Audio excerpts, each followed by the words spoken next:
भूषण बचन रचना नागर सिरतु से तुपालक जन जन के हृदय में वास करने वाले गरुड़ वाहन का त्याग करने वाले रघुवंश में मणि की भांत चमकने वाले रघुवंश मणि रघुनंदन रघुवीर भैया श्री राम। एवं आप सबने सुना आज योगी राज ने अपने ज्ञानी होने का प्रमाण प्रस्तुत कर दिया। क्या यही ज्ञान है कि पहले सम्मान से बुलाया जाए, इसके बाद अपमानित कर दिया जाए कि यहां से चले जाओ? तो क्या आप लोगों ने घोषणा को सुना नहीं? राजा जनक के द्वारा कहा गया तजाओ आस, अपना अपना आसन छोड़ दो, निज निज गिराए जाओ, अपने अपने घर चले जाओ। तो क्या आप लोगों ने सुना नहीं? मुकोस्ति कोवा, गूंगा कौन है? क्या जिसके जिब्या नहीं वो न बदरस्ती कोवा, बहरा कौन है? क्या जिसके कर्ण पटल नहीं वो न यक्तम न भक्तम समय समर्था, जो समय आने पर अपनी बात को न कह सके न सुन सके वही तो गूंगा और बहरा होता है। लेकिन लक्ष्मण न गूंगा है न बहरा है, तभी तो माखे लखन। अरे मुझे माखना पड़ा इस समाज में, क्योंकि कोई भी एक वीर खड़ा होकर के राजा जनक को रोक देता कि सारे पृथ्वी के वीरों का अपमान कर दिया गया, और किसी वीर में ये साहस नहीं हुआ कि एक बार खड़ा होकर के रोक देता कि राजा जनक ये आप अनुचित कह रहे हैं। लेकिन किसी ने नहीं कहा, तो मुझे उठना पड़ा, बोलना पड़ा। लेकिन क्या यही है? अभी तक मैंने सुना कि अतिथि देवो भव, घर में आया हुआ मेहमान देवता हुआ करता है। लेकिन क्या यही है कि देवता को आसन पे आसन देते रहो? कब तक? जब तक स्वार्थ की पूर्ति ना हो। यदि स्वार्थ की पूर्ति ना हो तो क्या यही है कि कह दो भैया चले जाओ? यही ज्ञान है। बल्कि पुर नर नार सुभग सुचि संता, धर्मशील ज्ञानी गुणवंता, सभी जगह तो नर संत देखे, लेकिन यहाँ की तो कैसी नारियां भी संत हैं, और कैसी धर्मवान शीलवान गुणवान। यहाँ तक एक विश्लेषण लगा है सुचि। और यहाँ का राजा कैसा यम नियम ध्यान धारणा आसन प्राणायाम प्रत्याहार समाधि को जीतने वाला अष्टांग योगी श्री सीरथ धर। और आज इनके द्वारा कोई विचार नहीं किया गया बेटी के विवाह में, बल्कि घोषणा कर दी गई कि जो इस समाज में धनुष को तोड़ेगा उसके साथ जानकी का विवाह कर दिया जाएगा। लेकिन कोई भी तोड़ दे तो क्या यही है कि उसके साथ विवाह कर दिया जाए? शास्त्र कहते हैं कि जब कन्या का विवाह किया जाए तो 3 चीजें अवश्य देख लेनी चाहिए। पहली कि कन्या के अनुरूप घर है कि नहीं है, और जब घर मिल जाए तो फिर दूसरा देखना चाहिए कि कन्या के अनुरूप वर है कि नहीं, और जब दोनों मिल जाए तो तीसरी चीज देखना चाहिए कि कन्या के अनुरूप कुल है या नहीं। अगर ये तीनों चीजें नहीं हैं तो तब तक विवाह नहीं करना चाहिए। जो घरवर कुल होए अनूपा, करिए विवाह सुता अनुरूपा, नत कन्या वर रहो कुंवारी। नहीं तो कन्या को घर में कुंवारी ही बिठा लेना चाहिए जब तक घर वर कुल ये 3 अनुरूप ना हो।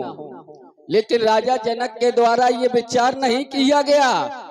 आज ये विवेक शून्य हो गए कि कोई भी तोड़ देगा, और बल्कि घोषणा कर रहे कि लिखा न विधि वैदेही विवाहु, कि वैदेही का विधाता ने विवाह ही नहीं लिखा, बल्कि ये विचार नहीं किया भूप सहेस 10 एकई 12 लगे 58 टरै नटारा। जब 10,000 राजाओं ने मिलकर के धनुष को उठाया, कहीं संयोग से धनुष तिलवर भी भूमि छोड़ गया होता, टूट गया होता, तो ये स्थिति क्या बनती?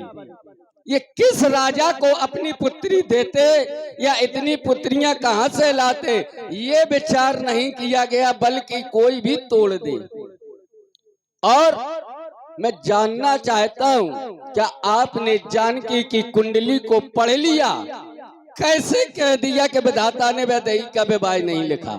और जब तुम्हें पता है कि विधाता ने वैदेही का विवाह नहीं लिखा, तो फिर तुम्हें 1 वर्ष से अधिवेशन की आवश्यकता नहीं थी। जब तुम्हें पता ही है कि विधाता ने वैदेही का विवाह नहीं लिखा, तो क्यों बुलाया गया?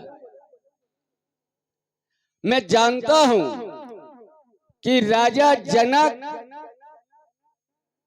के ज्ञान में कोई कमी नहीं है, क्योंकि जब ये ज्ञान में हुआ करते हैं तो इनके कथोप कथन से अमृतमयी सरता बहा करती है, क्योंकि इन्हीं का तो वाक है कि इन्हीं बिलोकत अत अनुरागा बरवस ब्रह्म सुखई मनता गया। ये जब कहते हैं जब ये ज्ञान में हुआ करते हैं, लेकिन आज मानो ये सूर्य के शासन काल में अंधकार को बताते हैं। कारण व्यक्ति जब क्रोध या शोक में हुआ करता है तो उसे यथार्थ दर्शन की सामर्थ्य नहीं रहती है। राजा जनक को आज यथार्थ दर्शन नहीं हो रहा है, तभी तो इनके द्वारा घोषणा की जा रही है, अब जन को माखे भटमानी वीर विहीन मही में जानी, कि इस पृथ्वी पर कोई वीर नहीं है। क्यों? क्योंकि आज ये क्रोध में है, शोक में है, इसीलिए तो कह रहे हैं। लेकिन इनके द्वारा घोषणा की गई, तो मेरे द्वारा भी ये बात का दावा किया जाता है कि एक बार राजा जनक अपनी भूल को अवश्य सुधारेंगे, जब हमारे कथोपकथन के दर्पण रूपी कथोपकथन से आज राम रूपी सूर्य का प्रकाश राजा जनक के विचारों की संकीर्ण अंधेरे कोठरी में जब पहुंचेगा, तब इस बात का दावा है कि एक बार ये भूल स्वीकार अवश्य करेंगे और फिर कभी नहीं कहेंगे कि इस पृथ्वी पर वीर नहीं है। कब? जब हम कथोपकथन रूपी दर्पण से राजा जनक के विचारों की संकीर्ण अंधेरी कोठरी में प्रकाश पहुंचाऊंगा तब।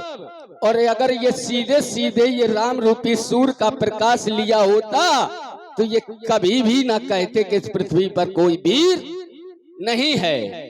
लेकिन ओहो रकुल भूषण क्षमा करें, बिन पूछे बैन उचारे, निरपद ने मारे बाग कबाड़, तो प्रति उत्तर डे डाले, ज्येष्ठ मास का सूर्य प्रकाशित ये गगन मध्य गर्माता, त्यों त्यों नाथ लक्ष्मण के अरे राम राम में आता, ये क्या जाने वीर की होती क्या पहचान।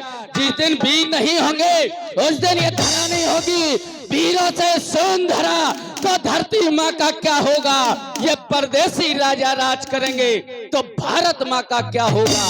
गंदे नाले यदि पाप भरे तो गंगा माँ का क्या होगा। परदेसी राजा राज करे तो भारत माँ का क्या होगा। पतझड़ यदि बेलों से होगा तो इन वृक्षों का क्या होगा। परदेसी राजा राज करे तो भारत माँ का क्या होगा।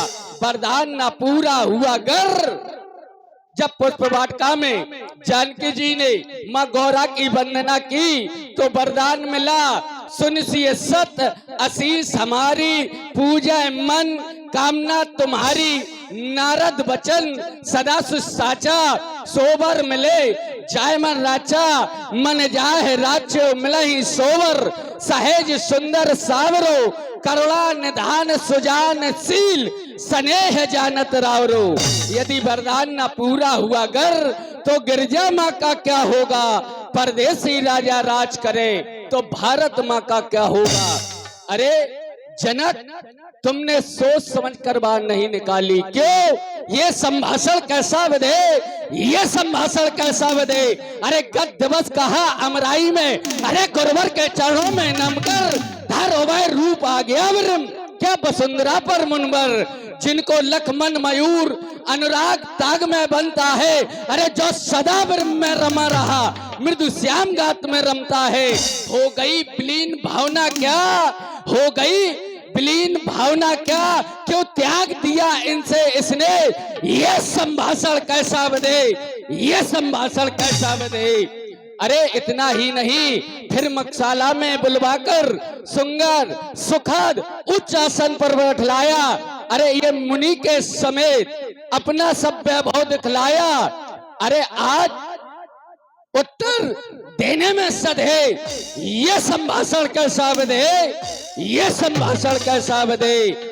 इतना ही नहीं, क्या सभी वीर धन उठा चुके, क्या सभी वीर धन उठा चुके। अरे ऐसे सोचने में क्या सधे, ये संभाषण कैसा बधे, ये संभाषण कैसा बधे। अरे जनक, तुमने सोच समझकर बात नहीं मुख से निकाली है। यही एक वचन सुनकर निहायत बेकरारी है। अगर गुस्सा मुझे आए, ये धनुष आकाश को फेंकूं, अरे करूं मैं इसके 100 टुकड़े, ये मनसा हमारी है। अगर करवट बदल जाऊं, पलट दूं सारी दुनिया को, ये सातिर जमी का बोझ भारी है। ये धनुष पुराना सड़ा गला, ना चीज किस गिनती में है। सैकड़ों कोस तक ले धाऊं, इतना बल उंगली में है। अरे जल को थल, थल को जल कर दूं, ले आओ सितारों को, अरे सुरमे की तरफ पी डाल पहाड़ों को। ये धनुष पुराना सड़ा गला, इसको तो गाजर और मूली की नाई तोड़ दूं, इतना बल उंगली में है। रघुवंशन में जाको होई 23 समाज, अस कहे न कोई कही जनक। अरे जन अंचित बानी विद्यमान रकुल मण जानी, सुनो भान कुल पंकज भानु। काहे स्वभाव न कच मानू, जो तुम्हारा अनुशासन पावो। अरे कंधा क्या ब्रह्मांड भावो, काचे घाट चिमटारो फोरी, सको मेर मूलक जम तोरी, तब प्रताप महिमा भगवाना। अरे कब बापरो पिनाक पुराना, ना जा ना साए सोई, कौतो करे पिलो कई सोई। कमल लालिम चाप चढ़ावो, जो जन सत प्रमाल धायावो, तोड़ो छत्र दंड जेम, तब प्रताप बलनाथ। और जो न करो तो प्रभु पद शपथ, कर न धरो धनवाद, कर न धरो धनवाद, कर न धरो धनवाद। सको लखन सको पे बचन जी बोले, डगमगानी मही दिगज डोले। सैने रघुपति लखन निवारे। कुमार लक्ष्मण, ऐसा क्रोध मैंने पहली बार देखा है तुम्हारा। कुमार लक्ष्मण शांत हो जाओ, ये समय क्रोध करने का नहीं है। देख रहे हो महाराज विदेह अपने दुख से दुखी है, और तुम उन्हें ऐसे वचन सुना रहे हो। कुमार लक्ष्मण, देख रहे हो ये अपने पिता तुल्य है, और तुम उन्हें ऐसे वचन सुना रहे हो। नहीं नहीं कुमार लक्ष्मण, शांत हो जाओ। भैया अब शांत हो जाओ, वृथा ही क्रोध करते हो। भैया अब शांत हो जाओ, वृथा ही क्रोध करते हो। भैया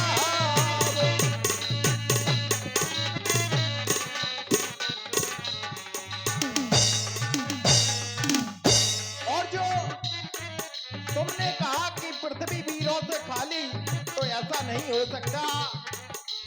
महाराज ने क्रोध में कह दिया,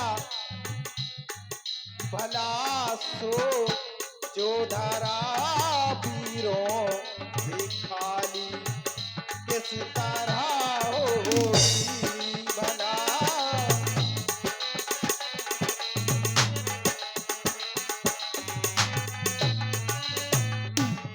जब इस पृथ्वी पर यदि वीर नहीं होंगे तो ये धरा नहीं होगी।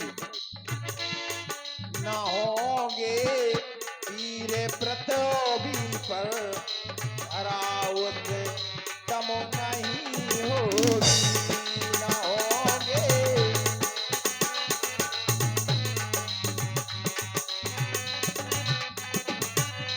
इसलिए भैया तुम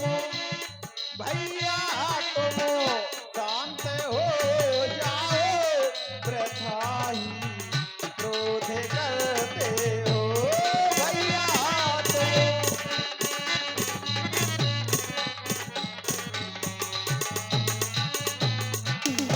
भैया शांत हो जाओ, आओ अपना ग्रहण करो, आओ। प्रेम समेत निकट